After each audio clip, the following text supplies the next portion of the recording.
सभी को voice clear आ रही है बेटा?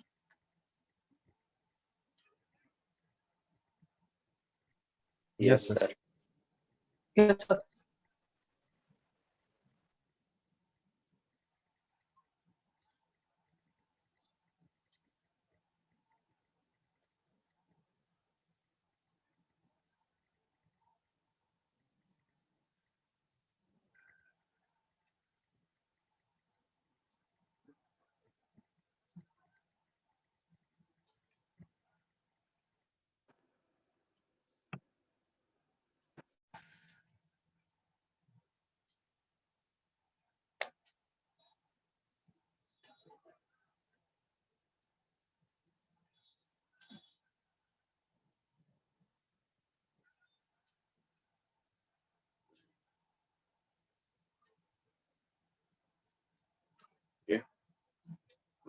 लास्ट क्लास में हम लोगों ने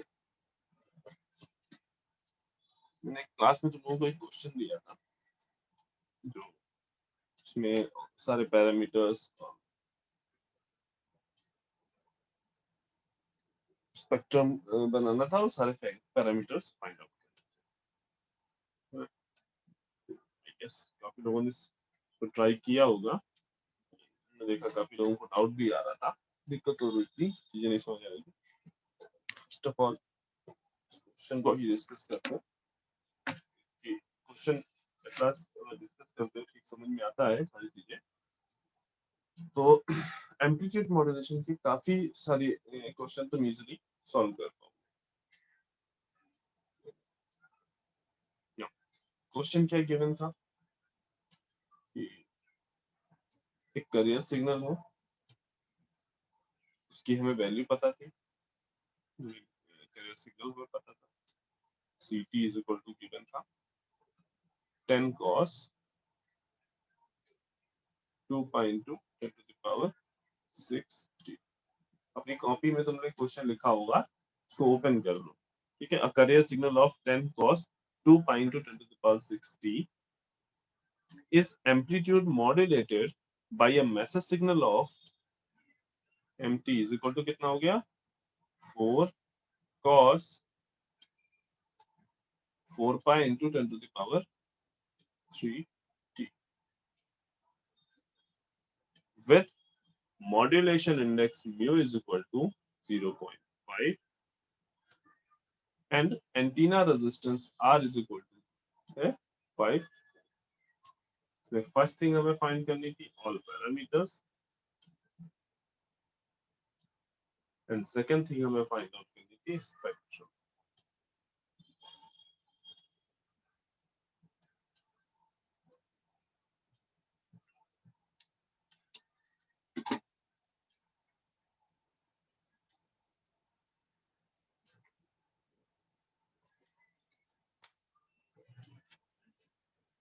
कुछ सॉल्व हुआ?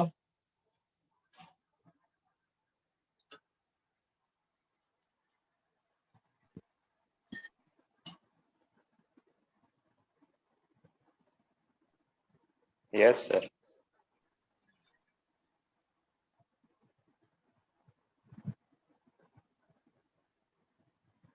और बाकी लोग? Yes, sir. हुआ। और Yes, sir. Yes, sir. Yes. Yes. Yes, sir. पूरा सॉल्व हो गया या कहीं किसी को कुछ दिक्कत? सर सेकंड पार्ट नहीं, फर्स्ट। सर स्पेक्ट्रम बना। हाँ सर, सेकंड वाला नहीं।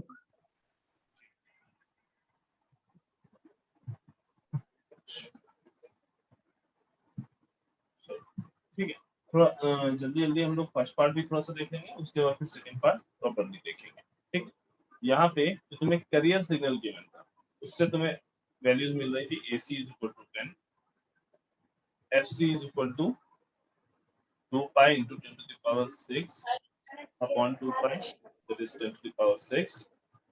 AM is equal to given था 4, FM is equal to given था 4 pi into 10 to the power 3 divided by 2 pi, that that is 2 into 10 to the power 3 hertz.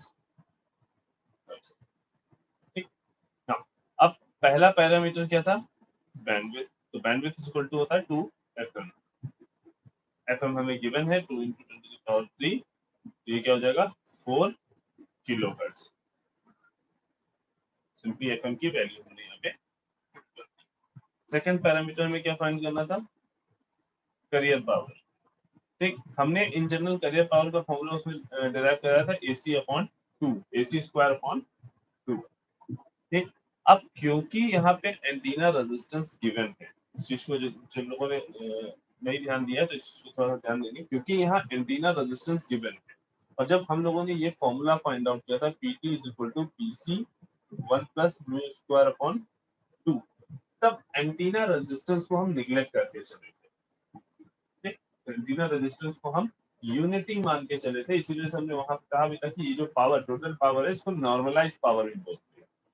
जब antenna resistance को तुम ignore करके चलते हो तो उस पावर को जो तब टोटल पावर आती है वो नॉर्मलाइज पावर। और इन केस अगर हम एंटीना रेजिस्टेंस को भी कंसीडर करके चलते तो total power is equal to क्या हो जाता, AC²/2R plus AC² μ²/2R। That is, अब PC की जो वैल्यू होती है, अभी जो हम AC²/2 ले रहे हैं वो AC²/2R, ये तुम्हारी टोटल पावर, ये तुम्हारी करियर पावर होती और ये तुम्हारी साइड बैंड पावर। ठीक, यहाँ पे रेजिस्टेंस को भी इंक्लूड कर लिया जाता है इन केस अगर रेजिस्टेंस गिवन है। इन केस रेजिस्टेंस नहीं गिवन है तो रेजिस्टेंस को यूनिटी मान के आंसर निकालते हैं। ठीक है, सिंपली 10 का square upon 2 into 5, that is 10 watt. Total power is equal to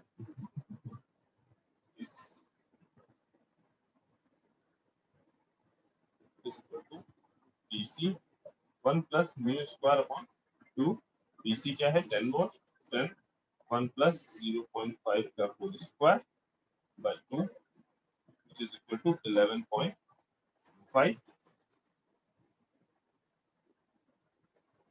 then side band power, तो साइड बैंड की पावर के लिए या तो AC² μ²/4R लगा लूं,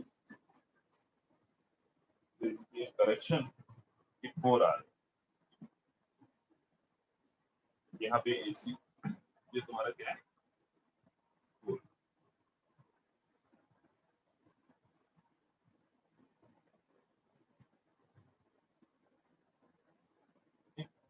या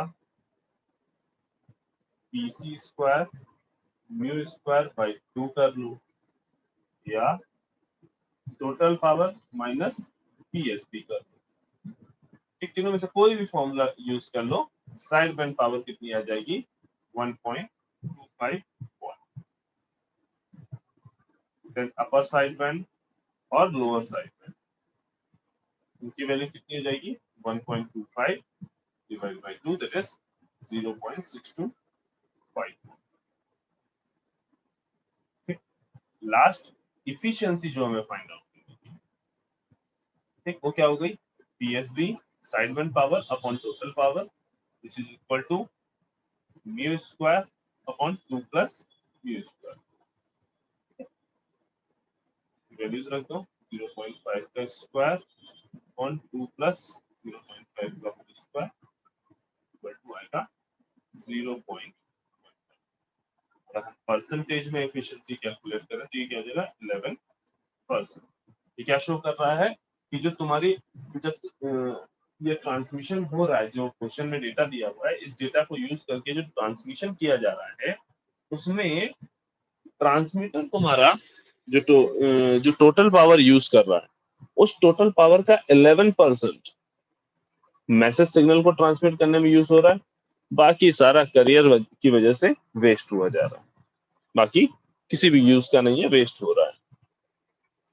नाउ अब बात करते हैं स्पेक्ट्रम की। ठीक, तो स्पेक्ट्रम को स्टार्ट करने के लिए सबसे पहले याद करो भाई जो हमारे पास एम्पलीट्यूड मॉड्यूलेटेड सिग्नल की नॉर्मल इक्वेशन थी, AC cos omega C T plus A C mu by 2 cos omega C minus omega M T plus A C mu by 2 cos F omega C plus omega M into T. ठीक, initially हम कोई भी value नहीं रख रहे हैं। At last जब मेरा मैं फोरियर ट्रांसफॉर्म पूरा हो जाएगा उसके बाद हम वैल्यूज पुट करके डायरेक्टली स्पेक्ट्रम बना लेंगे। ठीक, अब इसका सिंपली फोरियर ट्रांसफॉर्म ले लो तो S omega cos omega C T का फोरियर ट्रांसफॉर्म क्या होता है, pi del omega minus omega C plus del omega plus omega C. ये तुम्हारा फोरियर ट्रांसफॉर्म है कॉस ओमेगा सी टी का। ठीक, तो ये क्या आ गया, A C pi del omega minus omega C plus del omega plus omega C plus A C mu pi by 2। अब यहाँ पे ओमेगा सी की जगह पे क्या है, omega C minus omega M.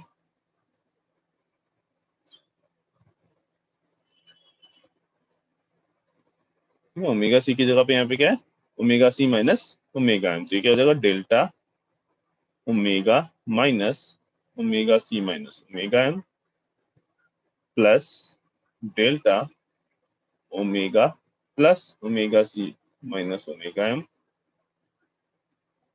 Plus A C mu pi by 2 delta omega minus omega C plus omega M plus delta omega plus omega C plus omega M. यहां तक में किसी को कोई दिक्कत?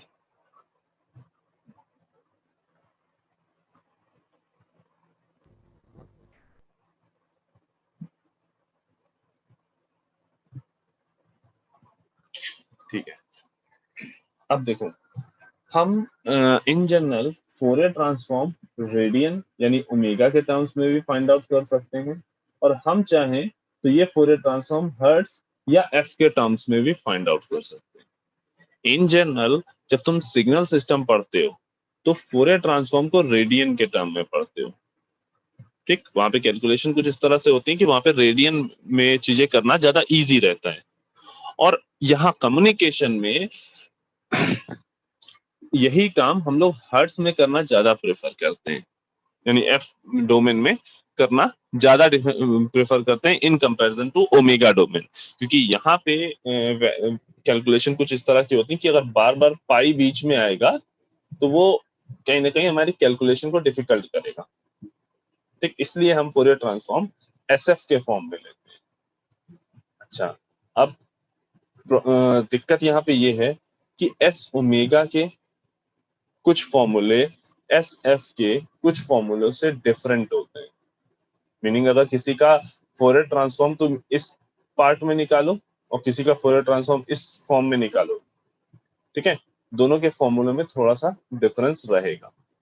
तो तुम्हें ज्यादा इसमें इंटरनल नहीं जानना है, सिग्नल में तुम ये वाला पार्ट अच्छे से पढ़ोगे ही। ठीक, तुमको इसी पे फोकस होना है। यहाँ पे कम्युनिकेशन में जो फोरियर ट्रांसफॉर्म तुम्हें यूज करनी होगी उसमें ज्यादातर फोरियर ट्रांसफॉर्म में इंपल्स सिग्नल होंगे। ठीक, और इंपल्स सिग्नल वाले जो सिग्नल्स होंगे उनको अगर एस ओमेगा से एस एफ में जाना है तो सिंपली तुम्हें 1/2 पाई से डिवाइड कर देना है। एम्पलीट्यूड को 1/2 पाई से डिवाइड कर देना है। ठीक, क्यों, ये भी हम अभी बता रहे हैं, लेकिन सिंपली जब एस ओमेगा से एस एफ में अगर तुम्हें जाना है तो उसके लिए क्या करो, एस ओमेगा से अगर एस एफ में जाना है, ठीक, इस फॉर्म से इस फॉर्म में जाना है तो सिंपली एम्पलीट्यूड को 1/2 पाई से डिवाइड कर दो। मीनिंग जो एस ओमेगा का जो आंसर आ रहा है फोरियर ट्रांसफॉर्म जो आ रहा है उसके एम्पलीट्यूड में 1/2 पाई से डिवाइड कर दो।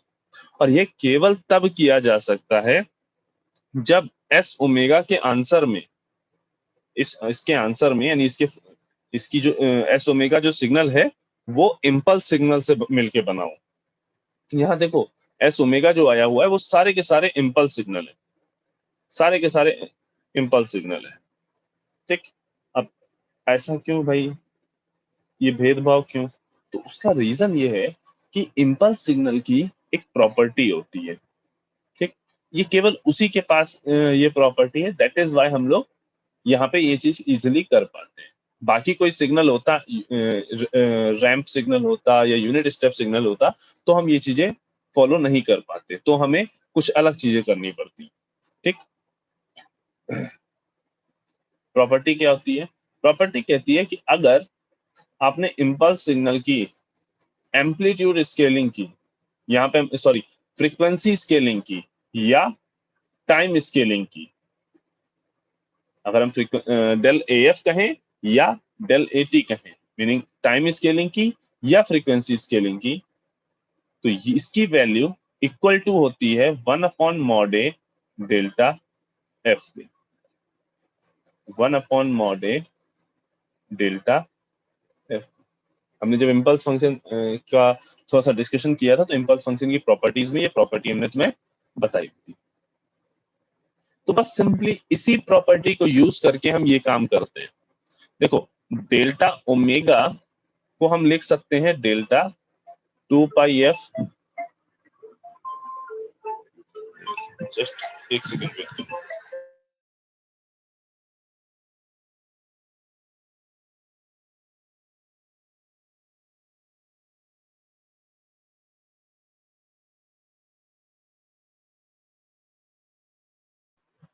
हाँ, तो डेल्टा ओमेगा को हम क्या लिख सकते हैं?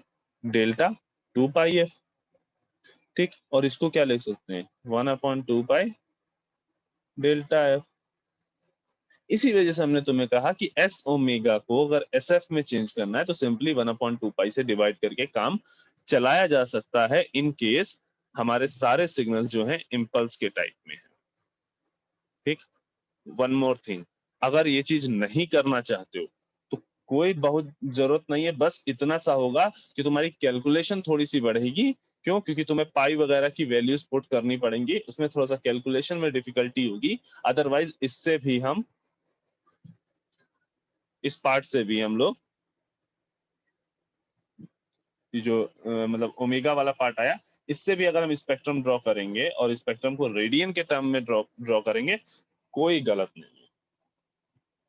ठीक, दोनों सही है, चाहे इस वाले टर्म्स इससे ड्रॉ कर लो या जो अभी हम एस एफ लिखने जा रहे हैं उससे ड्रॉ कर लो, कोई इश्यू नहीं है। बस यहाँ पे क्या रहेगा, अब ओमेगा सी की वैल्यू रखोगे तो ओमेगा सी की वैल्यू रखोगे 2 पाई इंटू 10⁻⁶। एक एमटी की वैल्यू रखोगे 4 पाई इंटू 10⁻3। सारे काम पाई के साथ में करने पड़ेंगे, तो कैलकुलेशन में कभी कभी गलती हो जाती है। उसके लिए हम लोग ये थोड़ा सा एक रास्ता और ले लेते हैं। ठीक, हमें सिंपली क्या करना है, सारे जितने भी तुम्हारे एम्पलीट्यूड यानी यहाँ है तो divide by 2 pi, divide by 2 pi, divide by 2 पाई, और ओमेगा की जगह पे सब एफ आते चले जाएंगे। तो ये क्या हो जाएगा, AC by 2 delta F minus F C plus delta F plus F C plus AC mu by 4 delta F minus F C minus F M plus delta F plus F C minus F M plus AC mu by 4 delta F minus F C plus F M plus delta F plus F C plus F.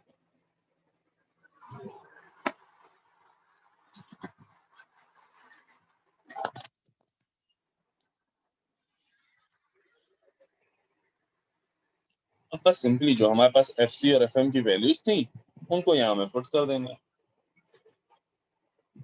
तो इधर देखो FC की value हमारे पास कितनी थी 10 to the power 6 hertz, इसको क्या लिख सकते हैं 1000 into 10 to the power 3 hertz. FM हमारे पास कितनी थी 2 into 10 to the power 3 hertz. ठीक, तो FC माइनस FM क्या हो जाएगा 1000 minus 2 that is 998 into 10 to the power 3 hertz। Similarly FC plus FM क्या हो जाएगा 1002 into 10 to the power 3 hertz।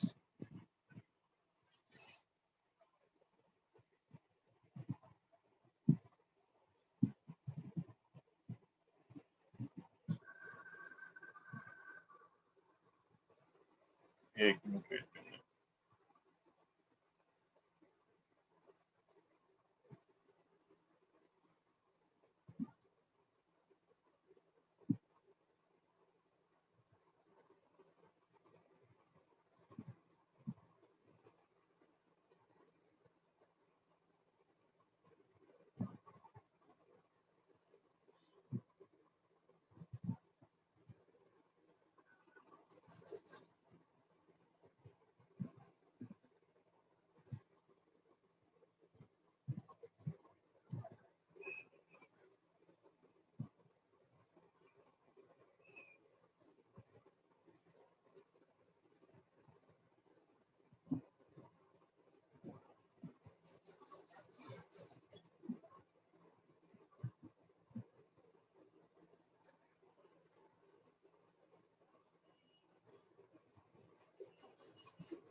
तो ये हमारे पास सिंपल इक्वेशन आ गई। हम बात आगे क्या कर रहे थे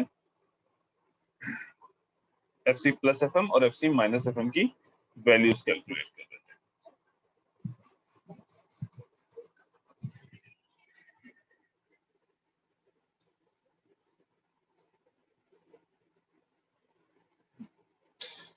तो यहाँ पे हमारे पास SF क्या था AC by 2, ठीक, AC की वैल्यू थी 10, तो 10 by 2 यानी 5।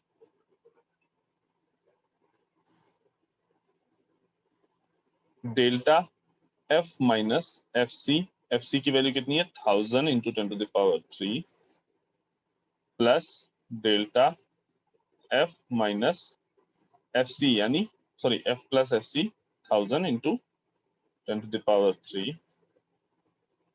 Plus AC mu upon 4, AC mu upon 4, 10 multiply by 0.5 upon 4, value आएगी कितनी 1.25 डेल्टा F माइनस, अब यहाँ पे क्या था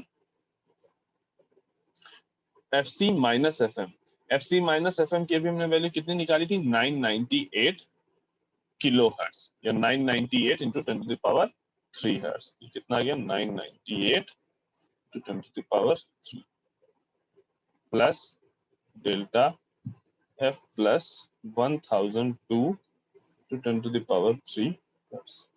Similarly प्लस 1.25, यहाँ पे भी AC mu upon 4 था, delta F minus FC plus FM, FC plus FM कितना था 1002 into 10 to the power 3 plus delta F minus F plus, just a second, ये यहाँ पे 1002 नहीं रहेगा है ना, जब ये FC माइनस FM ये हुआ, सी दिस, ये F minus FC minus FM और F plus FC minus FM, तो FC माइनस FM की वैल्यू आएगी, हमने बाय मिस्टेक वहां पे गलत लिख दिया था। 1002 नहीं 998 होगा। ठीक, 1002 यहाँ पे आएगा।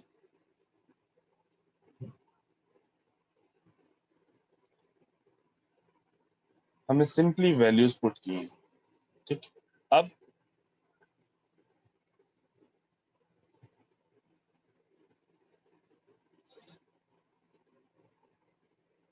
स्पेक्ट्रम ड्रॉ करना है। दैट मींस ये जो सिग्नल है फ्रीक्वेंसी डोमेन में, इसका ग्राफ ड्रॉ कर देना है बस, और कुछ नहीं करना।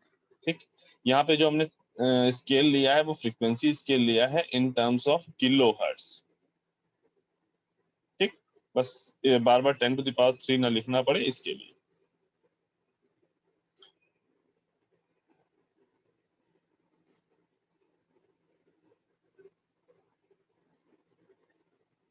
This is centre.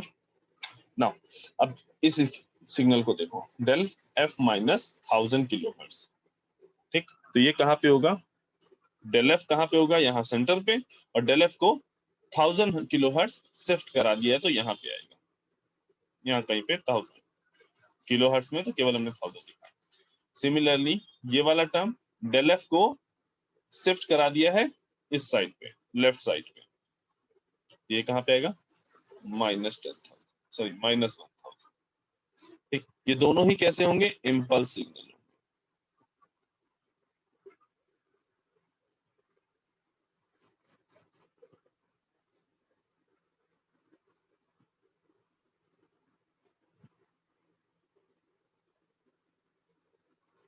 ये दोनों ही कैसे हो गए? इम्पल्स। और इनका एम्पलीट्यूड कितना है? 5।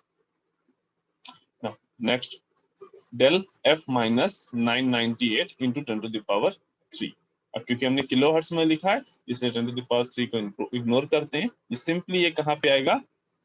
998 राइट शिफ्ट होगा। 998 कहाँ आएगा? इधर साइड। 998, इसका एम्पलीट्यूड कितना है? 1.25। सिमिलरली डेल एफ प्लस 998 कितना है? -998 पे, यानी यहाँ कहीं पे।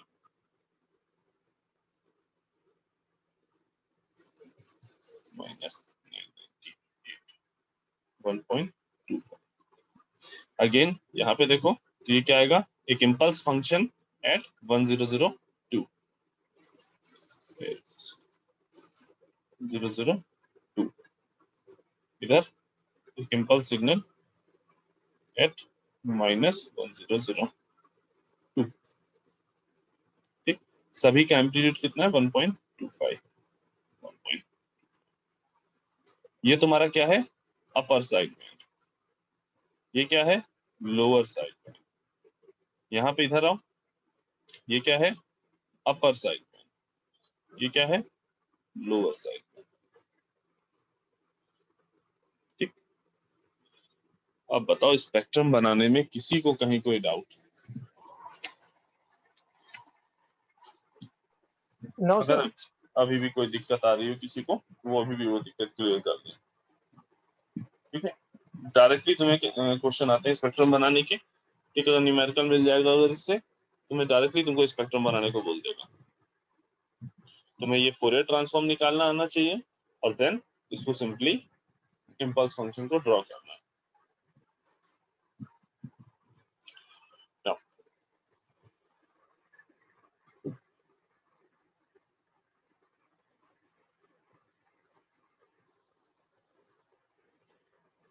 एक क्वेश्चन लिखो, अ carrier signal of a carrier signal CT of 20 cos 2 pi into 10⁶ t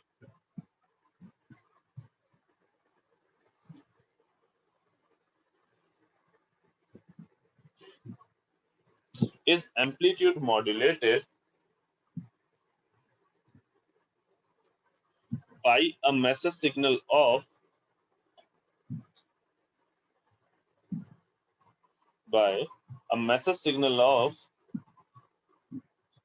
cos 6 pi into 10 to the power 4 t, ये यहाँ लिखा हुआ है, cos 6 pi into 10 to the power 4 t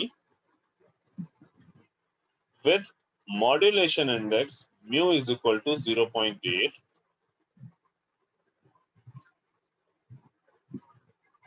and antenna resistance is given by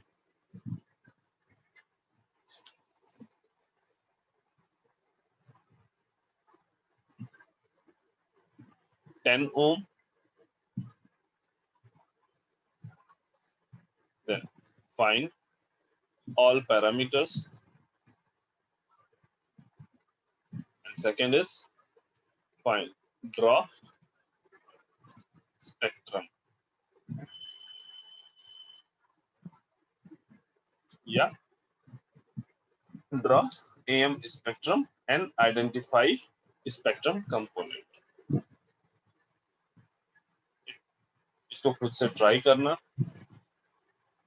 and complete करने के बाद इसका PDF बना के अभी हम गूगल क्लासरूम पे इस क्वेश्चन को क्रिएट कर देंगे, वहां पे सभी लोग अपलोड कर देंगे। ठीक है, इसको कंप्लीट करके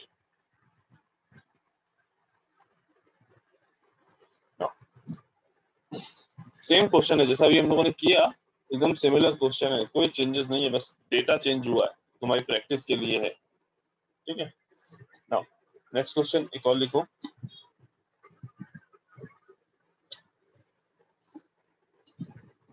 For the given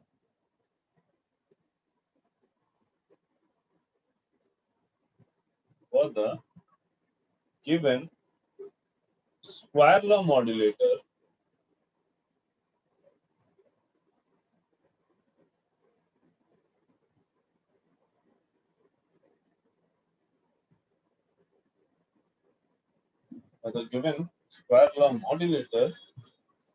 square law device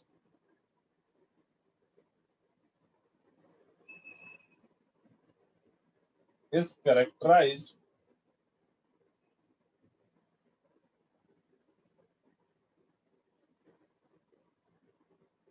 by V naught is equal to Vi plus 0.1 Vi square.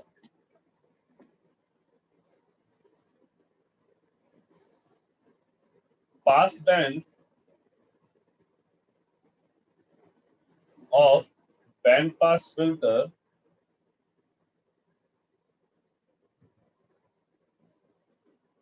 is from 800 Hz to 1200 Hz.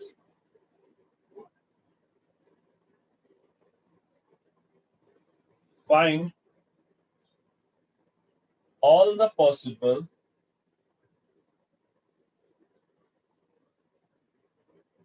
parameter of amplitude modulated wave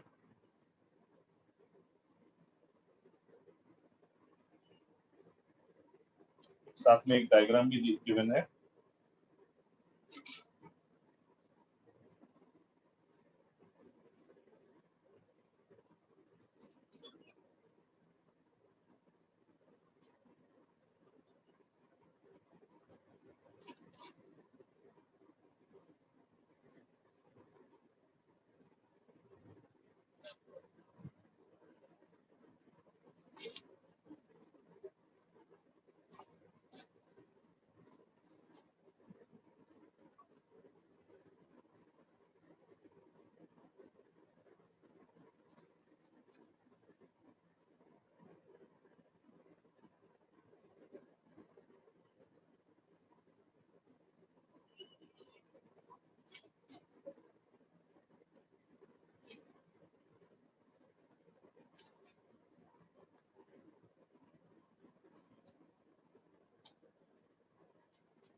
question कह क्या रहा है कि भाई एक स्क्वायर लॉ मॉड्यूलेटर है, ठीक। अब स्क्वायर लॉ मॉड्यूलेटर है तो कर क्या रहा होगा, एम वेव को जनरेट कर रहा होगा, ठीक।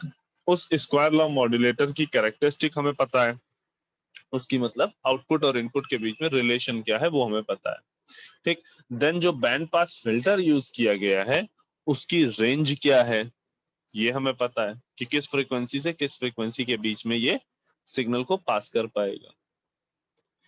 और हमें फाइंड आउट क्या करना है, जो लास्ट में इससे एम्पलीट्यूड मॉड्यूलेटेड वेव जनरेट हुई उसके डिफरेंट पैरामीटर्स, ठीक।